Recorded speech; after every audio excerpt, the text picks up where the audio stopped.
একদিন স্বামী বিবেকানন্দের শিষ্য শুকুল মহারাজ কথা প্রসঙ্গে বলেছিলেন, মানুষের কপালের লেখা মুছে ফেলবার শক্তি অবতারের আছে।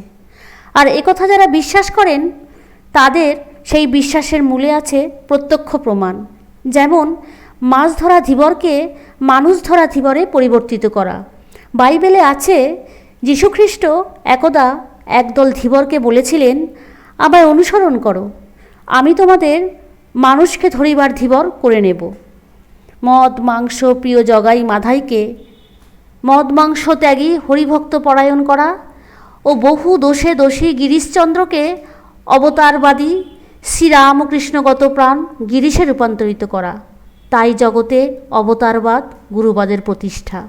যেমন শ্রীরামকৃষ্ণ, তিনি স্বামীজিকে জানান, যে রাম যে কৃষ্ণ ইদানিং সেই রামকৃষ্ণ।